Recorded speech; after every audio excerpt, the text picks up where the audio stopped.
Natera tukomyewo n'akatabo kafa kamanyiddwa nga Zinunula omunaku. Zinunula katabo kawoomu nnyo ebitogerekeka era kalina olugero oluwoomu okuwuliriza oba okusoma oba ofunye obudde, naye nze navaayo ne ŋŋamba nti kankasomera abantu abanyumirwa obutabo bw'Oluganda. Tuli ku ssula 15 egamba nti mbulira mu kibira. Essula 14 yabadde egamba nti nsisinkana birungi tebikka mirembe era buli kimu twakirayo bulungi nnyo. Gwe anyumirwa akatabo kano ng'okasanze kwenda essula 15, essula 14 osobola okugenda ku channel n'ogenda okebera gye ziri zonna okuva ku kitundu ekisooka paka ku ssaawa zino we tuli wano.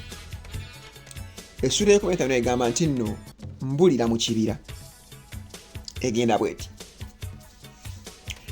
Ekyeyabwe kyabanga kiri kumpi okwewereekerera, abakazi n'abawala nga babeera mu keetereekerero kakutyaba nku, nga beetegekera ebiro by'enkuba, emituba gyonna mu nsuku ne bagijjuza ensekese z'enku. Lwali lumu ng'ekyeya kino mwe nasookera okusemberera mirembe kiri kumpi okuggwako, abawala ne bansaba ŋŋende nabo mbawerekere mu kibira ewala batyabe enku zaabwe, kubanga awo okumpi zaali zikeeye. Nange sassaamu kantu nga nsitukiramu ng'eyatega ogw'ekyayi, kubanga nali njagala okutemayo ebisiki eby'ekyoto kyaffe ate nga mikolo yali agenze n'ennyinimu mu kwabya olumbe. Tetwalwa nga twessa mu kibira ng'abawala batyaba nku, nze nga bwe mbalinnyira ezaali waggulu ewala nga nzisuula nga bo bakuŋŋaanya. Enku bwe zaawera ne ŋŋamba mmeeya nti kammale okwenogera ku mboosera z'amatungulu nzije tugende. Nga neesolossa mu kibira.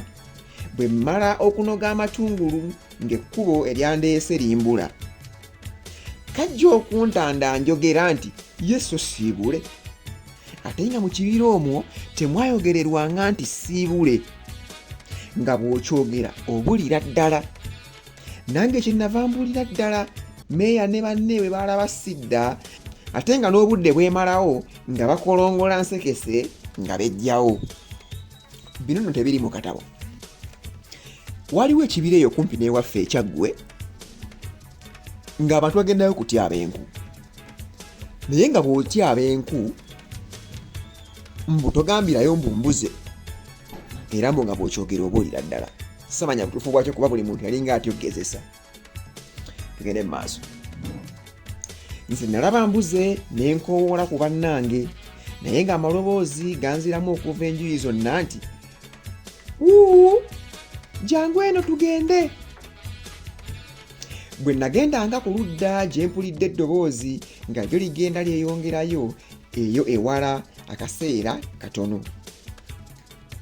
Ate nagendanga okuwulira nga limpitira mabega. Bwe ntyo ne mpabira mu kibira omwo okutuusa obudde lwe bwakunira. Nalaba sirina akwatanga mu mannyo nga mpuunawuuna, nga ndaba tiddene nga mpalampa, nga ŋŋaŋŋama omwo obudde kkejenge.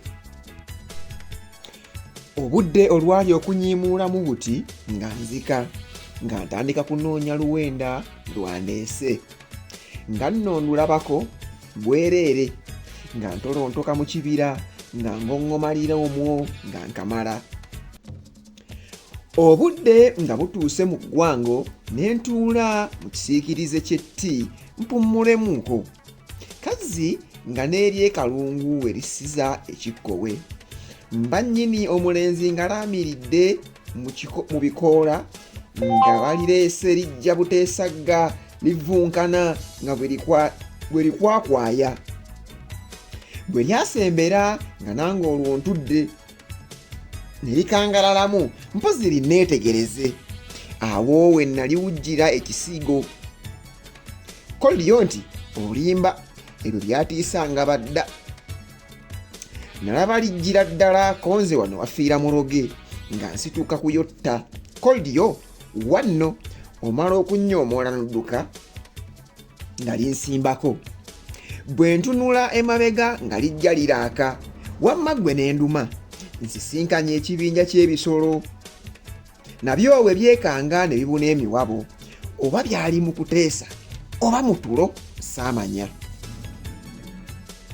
Mba ngoberera oluwenda ekisolo ekimu mwe kiraze ne bakizza nga kiriko n'obumansuka. Ogenda okwekanga nga kyantomedde dda, kiwunyeemu amavumira kiyose.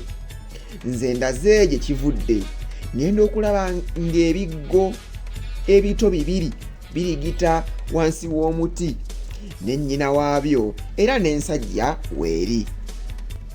Nange nalaba sijja kufuna geerijja nango ziriko zadde lyazo nga nsala ga kuziwakyanya. Nasooka kutambula kisezi nga ntya nti bwe ngikuba enkoona ng'embuukira. Nayisa emiti nga giigyo ne nkyuka ne nfuumuuka emisinde gye wali olabye. Singa nange nakisanga mu luwenda luno nze naali kitomedde.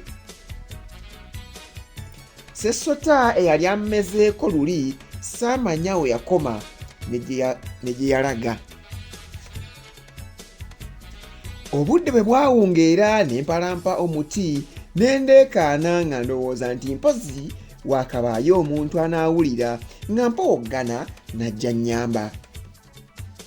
Nga bwereere ku lunaku olwaddirira era nakeera nnyo ne nnoonya ekkubo okutuusa enjuba lwe yeesolossa mu nnyanga nga sirirabye. Ne nninnya mu muti ne mpowoggana nga biwuggulu bye mpulira bimpuggulira wano, ate ebinyira nga binkontolera muli bye binnyanukula byokka binsekerera. Mpozi olw'okubeera mu kibira ne mpowoggana ng'ab'olulyo lwange bali mu nju zaabwe beebisse. Ku lunaku olwokuna bwe mpulira abammanja mu lubuto nga tebandi bulungi ne mpalampa enkomamawanga n'amalemu nnogeko ebibala nsasule abandi mu lubuto. Mba nkunukkiriza nti ekibala ekyali ku katabi akatono ku busanso, akatabi ne kawogoka ne tujja nga tubulonda. Naye mba ndi kumpi okutuuka ku ttaka, amatabi g'akati akaali kasakaatidde nnyo ne gambaka ne nzika mpolampola nga n'amameeme gantemagana.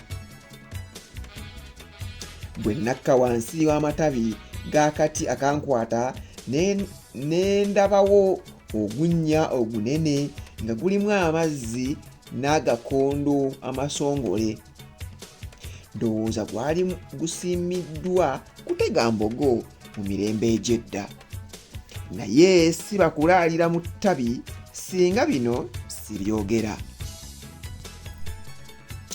Ku lunaku olwokutaano mu kiseera awo ng'akasana we kawoomera aboosi, ne nva mu muti mwe nasula ne nzika mpolampola. Ng'olwo nno n'ey'okuviivi tekyasaka, era nga sikyayinza nakuleekaanako, anti ng'obulago buzindadde era n'amaaso gandiko ekifu. Ku olwo natambulako katono ndowooza kubanga ebyaliwo sikyabijjukira bulungi. Ne ndaba mu luwookowooko olwali mu tti eddene n'ensula omwo. Anti ng'okulinnya sikyasobola, ennyingo zonna zitadde n'enkalamata ng'ejula okunsuula ennanzi. Ku lunaku olw'omukaaga nagenda okutegeera nga bukedde ng'enjuba eri waggulu ddala, ne ngogonoka wansi ne ŋŋenda nga njavula nnoonye ku tuzzi kyukompoleze n'ankwagula. Bwakedde mpulira n'amatovu ne binfumita, kamyu n'anjokya, kasalammamba n'agenda nga ntyemula nga nze ŋŋenda njavula. Olwo nno ng'ezaali embugo zifuuse miguwa. Leero ddala nga nfuuse musajja tabanjika.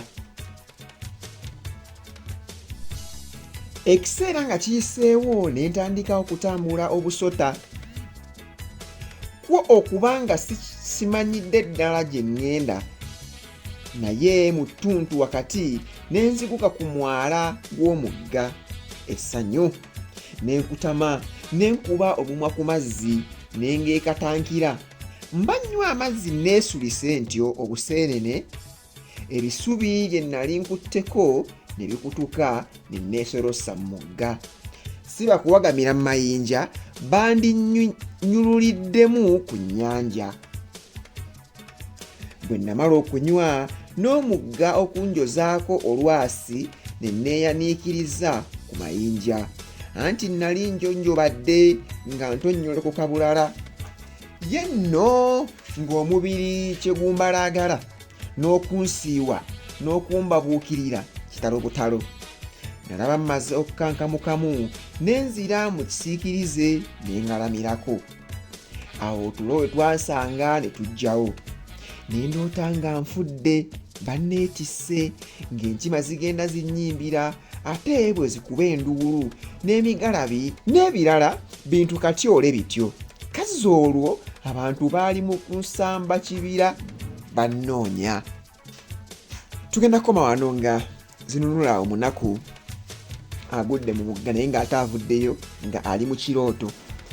Agamba nti yaloota ng'enkima zimulonze zimutwala ziyimba eno bwe zikuba n'engalabi. Era yagamba nti mu kaseera ako abantu b'ekyalo baali bali mu kusamba nsiko nga bamunoonya. Akatabo kano kamanyiddwa nga zinunula omunaku, essula ya 15 egamba nti mbulira mu kibira.